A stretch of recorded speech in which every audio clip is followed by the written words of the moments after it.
In this video, we'll be downloading Eclipse IDE for Java programming.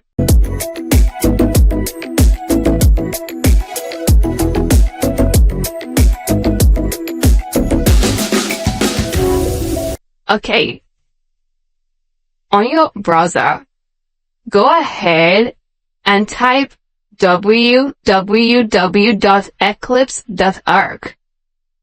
So you go ahead and click on Search now. The first thing you see here is Eclipse, the Eclipse Foundation open source community website. So this is official website we'll be visiting right now for Java programming.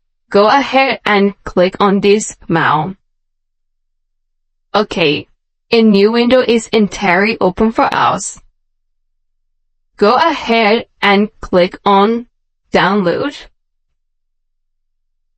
Alright, a new window has been entirely opened again. Now, move your mouse down to Get Eclipse Oxygen. In the time of watching this video, the Eclipse Oxygen is the one available. Maybe later on you can see different Eclipse coming up. They are just the same. You have Eclipse Nano. We have many of them, too many. So I believe that they used to change this as time goes on. But they still do the same thing. You don't need to freak out. Okay. Don't click on Download 64-bit. Remember, I am using 64-bit system and Eclipse detects automatically which bit system I'm using and it gives me the suitable Eclipse IDE file system. If you're using 32-bit, you're going to get 32, or if you don't see 32, go ahead and click on the 64. But because I want to make sure everything goes on well with us, move your mouse to Download Packages and click on Download Packages. Alright, it opens a new window entirely. Because this is a beginner's course, and I want us to see everything step by step, just the way it is, go ahead and move down. We have different Eclipse for different projects. Here, we have Eclipse IDE for Java EE developers. We have Eclipse IDE for Java developers.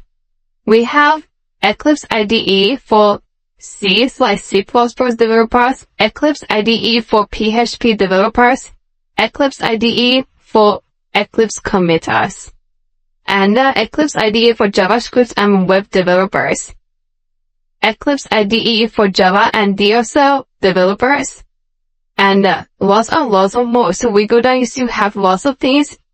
Now, over here, where you go, here, you can see that this has been downloaded 715,000 times. It is more than Eclipse IDE for Java developers, which have been downloaded 400,000 times. More than 400,000 times, precisely. Now, you can move over here and check the bit you're using, because I am using 64-bit for this, because my laptop is 64-bit. Yours may be 32-bit. You go ahead and choose 32-bit. If your laptop is 64-bit system, go ahead and join me as I go ahead and click on 64-bit right now. So it immediately started download.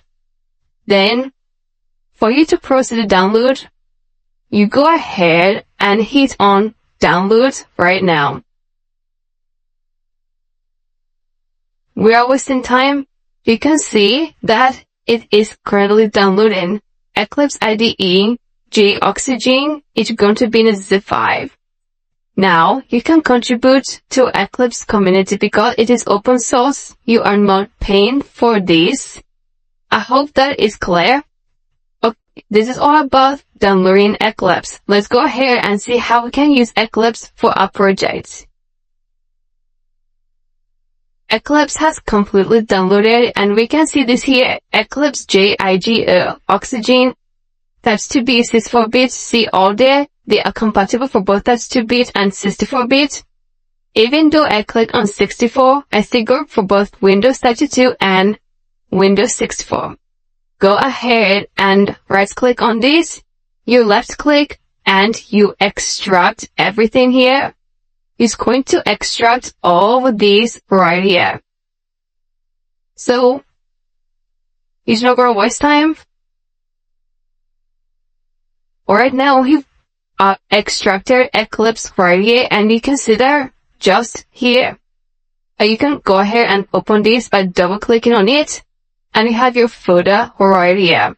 So go ahead and open this Eclipse folder, and here you can see your Eclipse application. So go ahead, right click on that, and left click right now, go to send, and take it to desktop. Let's create a shortcut so that it can always be there, because there is no need for us coming in here always to open our Eclipse.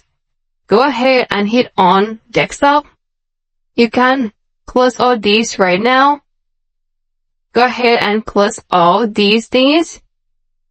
Okay, so right here you can see Eclipse shortcuts. You can go ahead and open this up by double clicking on it. The Eclipse will come on just very shortly. So you can see this Eclipse December 2017. This is when it was released. So as I told you, you can see Eclipse might be released next time, and it will change from Oxygen 0.2 to maybe Oxygen 0.3 or any other version that is out there. So I believe that by the time you're watching this video, you might have another Eclipse IDE that has been updated. So let's go ahead and wait for this to come up. So this will actually you select a directory as workspace. You can go ahead and take this, use this as a default and do not ask again, and go ahead and click on launch. So let's go ahead and wait for this to complete. So this comes up always. It will actually always show welcome at startup. So there's no need showing welcome at startup. Go ahead and open this. You can untick this from here. Okay, so now that you have this, you can go ahead and play with all these to check it out, or you can go ahead and select anything. Okay, so now you actually, I click on the file here, and this workspace comes open for us. So in the next video, I'll go ahead and teach us how to create a first project on Eclipse so we can be able to master the whole environment. I'm going to explain everything step by step so that we can be able to get ahead and start working step by step. So thank you so much because you've successfully installed Eclipse on your system. Okay, so this is all about Eclipse IDE, download and installation. Very simple. In case you have any problem anyway in this video, please do well to put your questions on the question and answer sections below, and I'll get back to you as soon as possible. Thank you so much, and I'm going to see you in the next video lecture.